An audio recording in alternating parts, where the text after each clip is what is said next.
Programa ABC do Espiritismo, com Sérgio Vilar e André Luiz Vilar.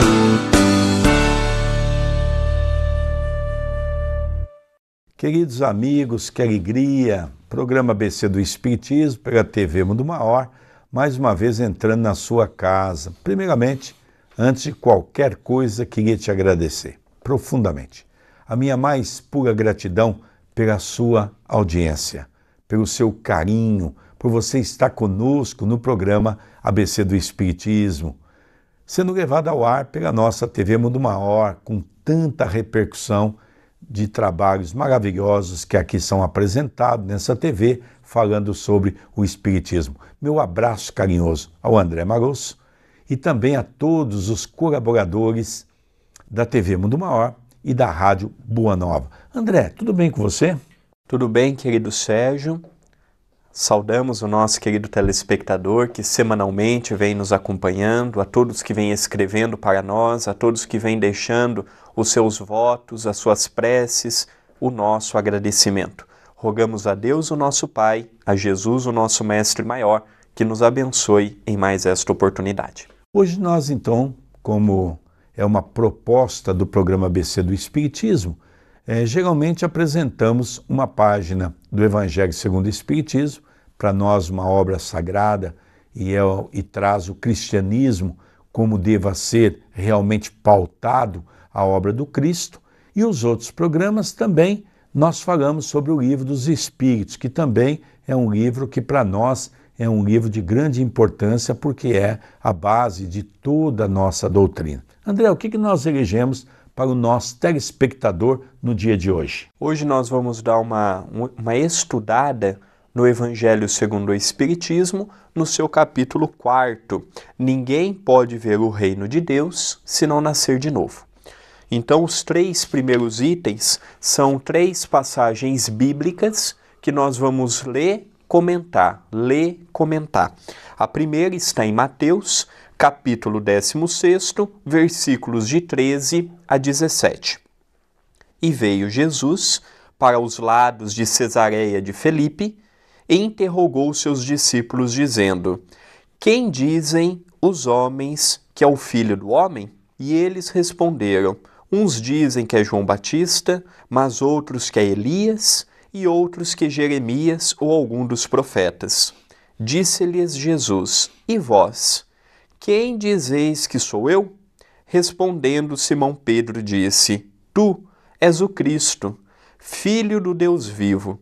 E respondendo Jesus, lhe disse: Bem-aventurado és, Simão, filho de Jonas, porque não foi a carne e o sangue que te revelaram isso, mas sim meu Pai que está nos céus.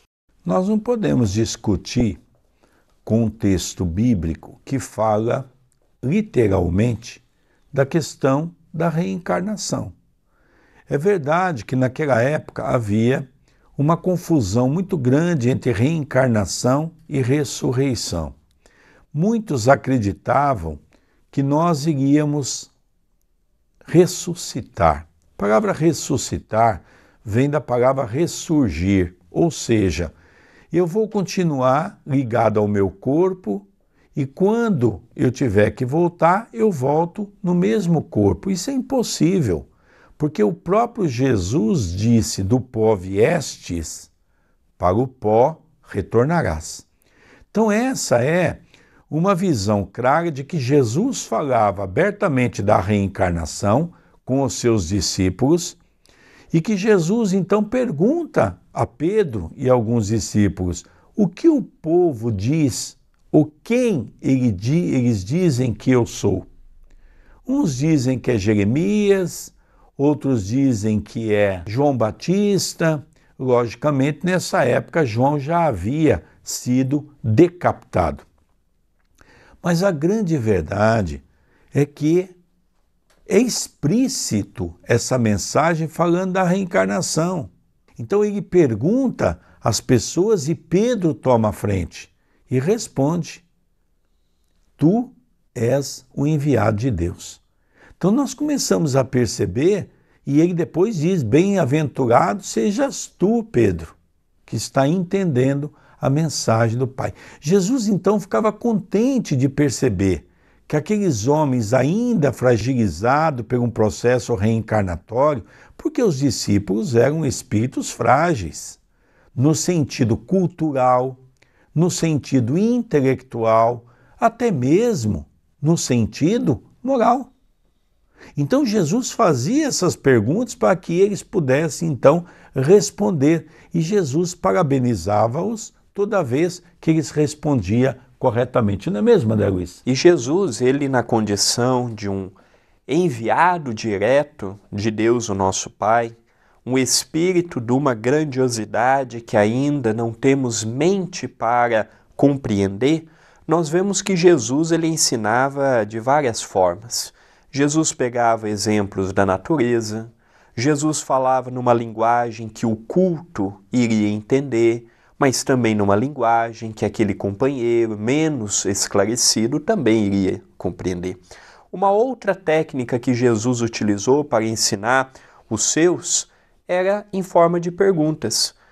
E é interessante a forma didática que ele faz. Em primeiro lugar, ele pergunta o que o povo pensa. E depois ele pergunta, e vocês, o que vocês pensam de mim? Em primeiro, ele taca para o povo. O povo pensa que eu sou quem? Ah, que você é este, que você é aquele. Tá, mas e vocês que me acompanham? E vocês que dormem comigo, que alimentam comigo, que estão comigo diariamente, que estamos viajando juntos? E para vocês, quem eu sou? Então nós vemos a pedagogia moderna que hoje se utiliza, Jesus aplicando várias técnicas há mais de 2000 anos atrás. Hoje essas escolas de ensino vêm reproduzir o que Jesus já utilizava há mais de 2000 anos. Nada é novo para o Cristo, ele já utilizava. E ali nós vemos Pedro, aquele discípulo truculento, aquele discípulo que ainda trazia consigo muitas raízes do homem velho. Nós vemos a transformação de Pedro. Nós falamos muito de Saulo em Paulo e de outros personagens, mas Pedro também, quando estudamos o início do Novo Testamento e o fim do Novo Testamento, nós vemos a modificação daquele homem. Quando estudamos o livro Paulo e Estevão, daquele homem rude, truculento, aquela pessoa que não sabia lidar com o próximo, após o regresso de Jesus aos páramos celestiais, nós vemos que Pedro se tornou uma pessoa mais sensível, uma pessoa mais humilde, se tornou uma pessoa mais amável no falar. Ele procurou se isolar daquela personalidade nociva que ele tinha e passou a ter mais sensibilidade ao tratar com uma pessoa. E Pedro não era novo. Dos 12, era um dos que tinha mais idade. E nós vemos que ele lutou contra ele mesmo e conseguiu uma pequena transformação que resumiu na união daquele grupo do cristianismo primitivo. É interessante, né? Antes de você ler a segunda passagem agora, eu queria lembrar, eu vi que até você foi colocar uma maneira bastante confortável em colocar a situação da volta de Jesus para o mundo espiritual. Mas a verdade é que nós temos que tocar nos assuntos que Jesus realmente desencarnou. Jesus tinha um corpo como nós. Essa ideia do corpo fluídico, que já veio à tona e já veio explicar, e agora a TV Mundo Maior está trazendo para nós todo esse arsenal de informação através de Canuto Abreu, definitivamente nós os espíritas temos que nos posicionar. Jesus não tinha corpo fluídico. Jesus tinha um corpo como qualquer outro. E sempre fiz essa colocação. Por que Jesus, sendo o governador espiritual do nosso planeta, por que ele queria ter um corpo diferente do nosso? Então nós temos que entender que Jesus passou pelas lides terrenas como passou qualquer ser mortal, que voltou para o mundo espiritual da mesma maneira. Lógico que vamos estudar no Espiritismo o perispírito. Lógico que o perispírito de Jesus devia ser algo de uma sutilidade enorme, sutil. E, logicamente, o corpo também devia ser alguma coisa bastante sutilizado. Mas eu acho que é hora da gente repensar essa ideia, né, de Rustang, que teve uma proporção muito grande no movimento espírita, fez um estrago muito grande. Agora, com todas as informações que nós estamos adquirindo, respeitando as opiniões de cada um, mas nós temos que seguir Kardec. Eu acho que está na hora da gente seguir Kardec. E seguir Kardec é realmente ver as informações que ele trouxe para nós, que são de suma importância. Já estou vendo muita gente querer trocar Kardec, querer pôr informações novas na informação de Kardec. Primeiro, que nós ainda não chegamos a um estágio de compreender Kardec. Não é? Então nós precisamos entender muito bem isso. Sem sombra de dúvida. Tanto é que nós vemos uma mensagem de Paulo muito interessante. Paulo tinha uma intuição fora do comum. E tem uma epístola, numa frase, que ele diz assim: o corpo do Cristo era parecido com o corpo do pecado. Era parecido com o nosso. Não era fluídico, mas não era o nosso.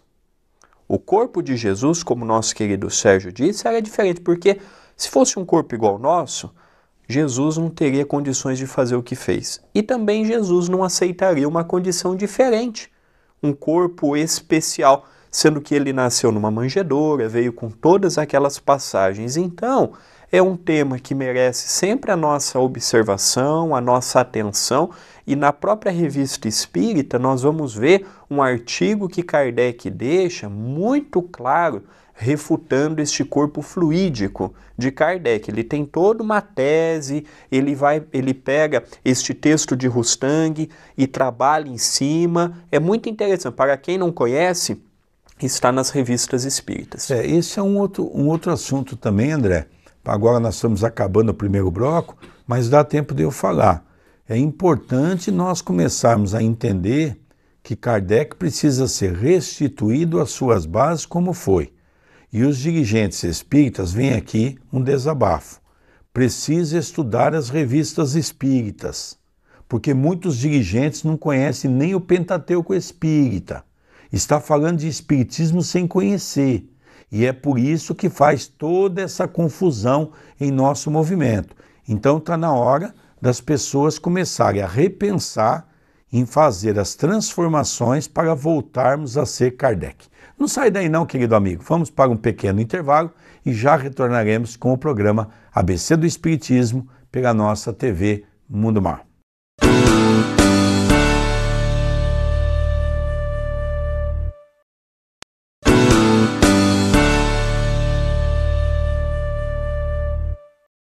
Queridos amigos, que alegria, programa ABC do Espiritismo, voltando ao ar pela TV Mundo Maior.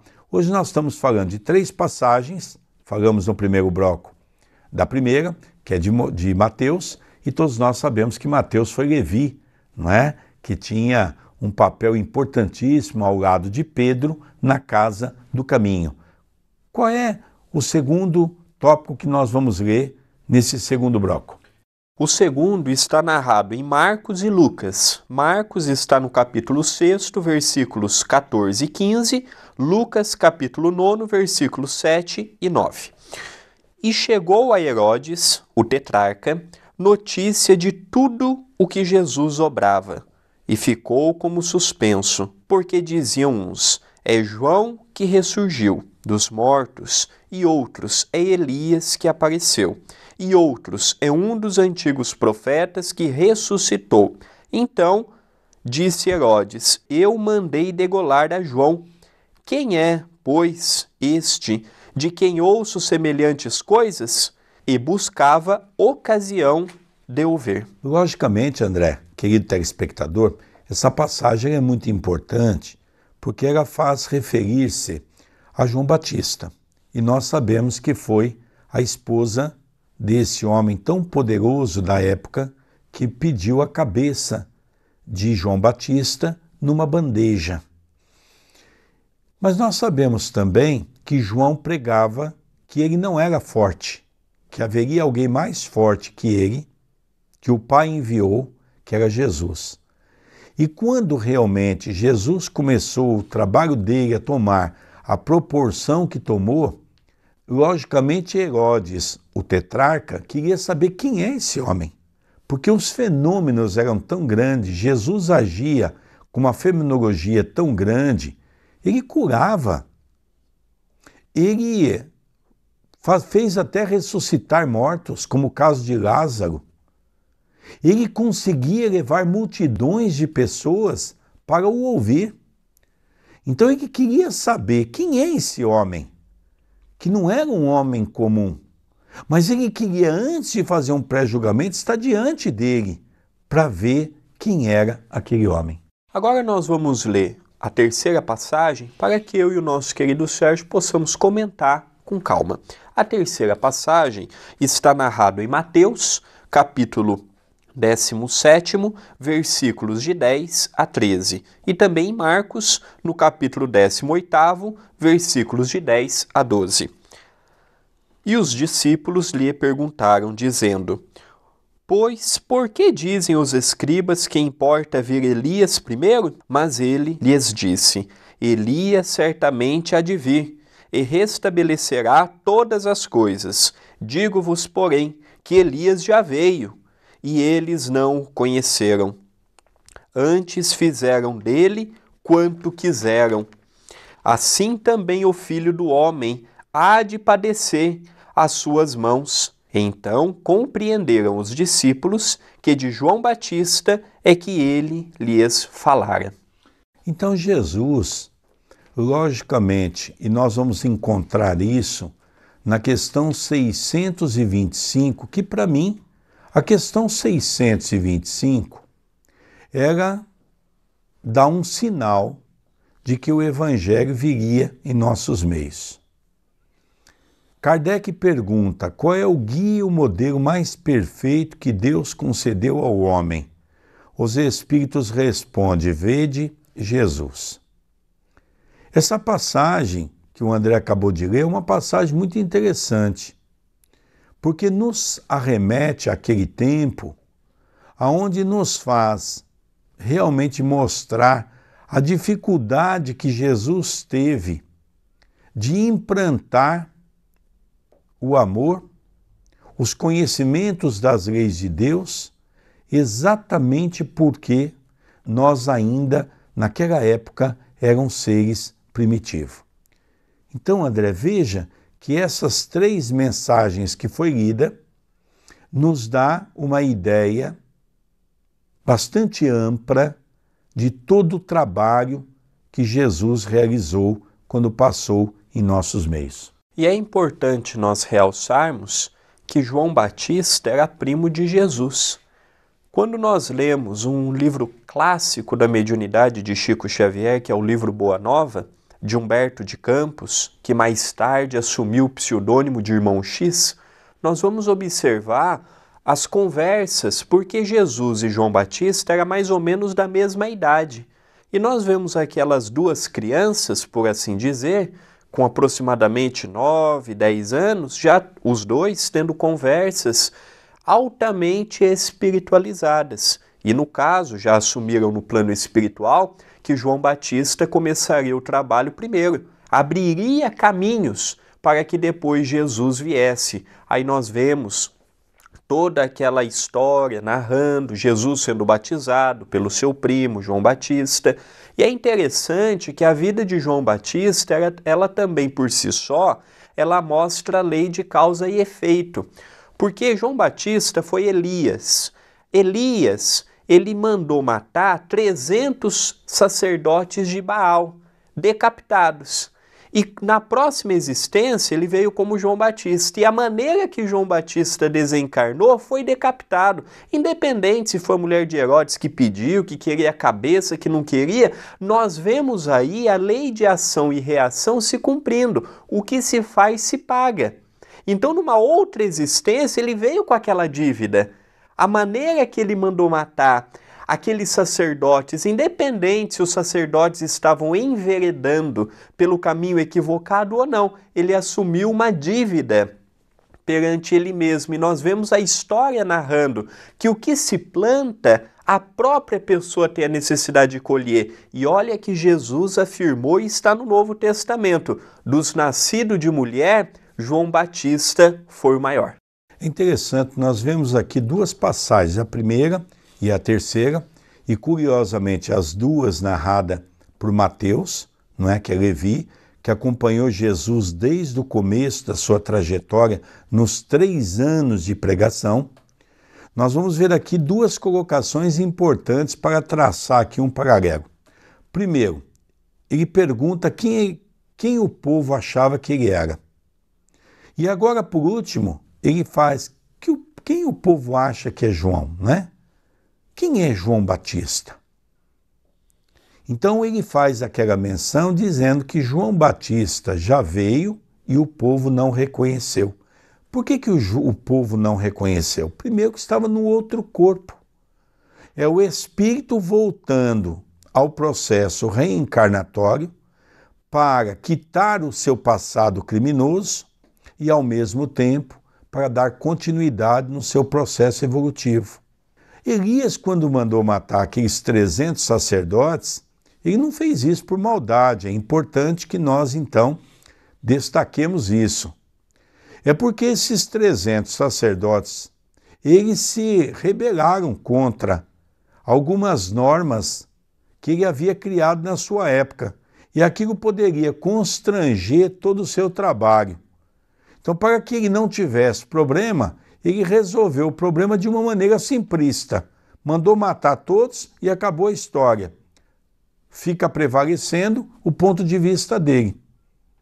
Porque os 300 eram sacerdotes que estavam ligados a ele.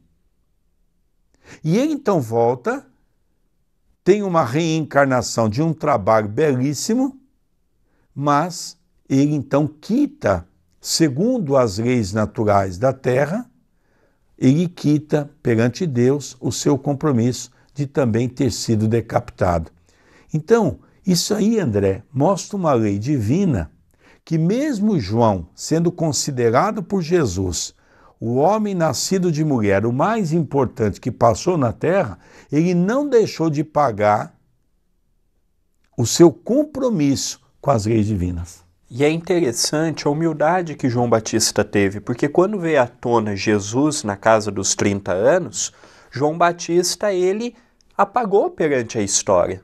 Até que teve toda aquela narrativa da esposa de Herodes pedindo a cabeça dele numa bandeja de prata, tudo.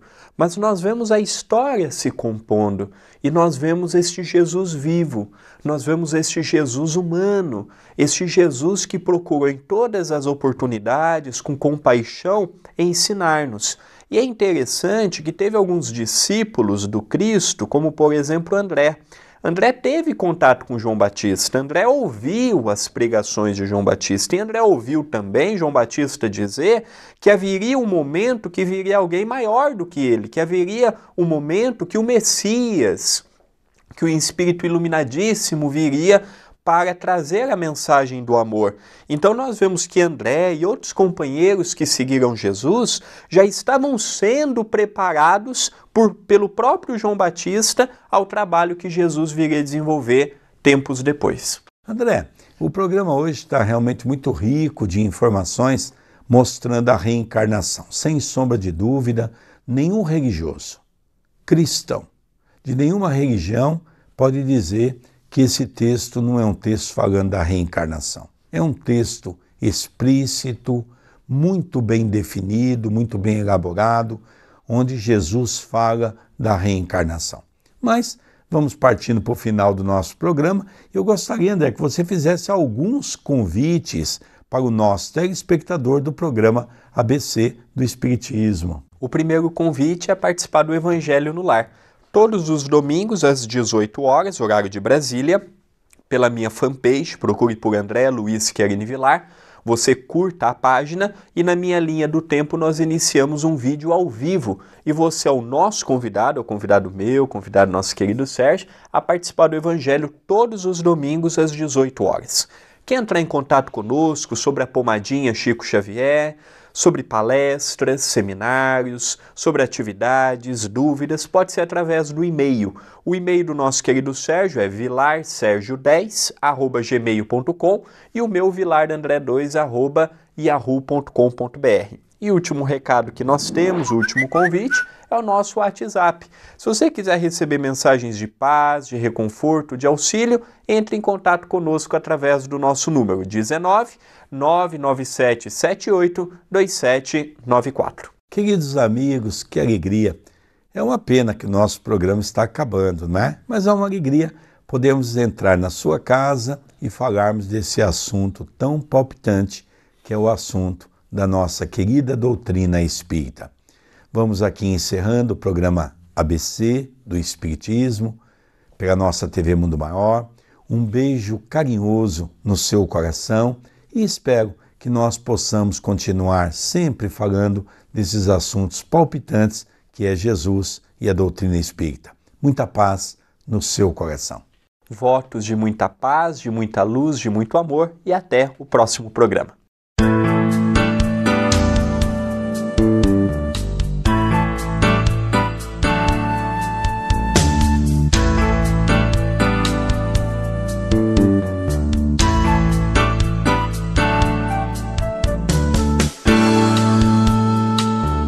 Você assistiu o programa ABC do Espiritismo, com Sérgio Vilar e André Luiz Vilar.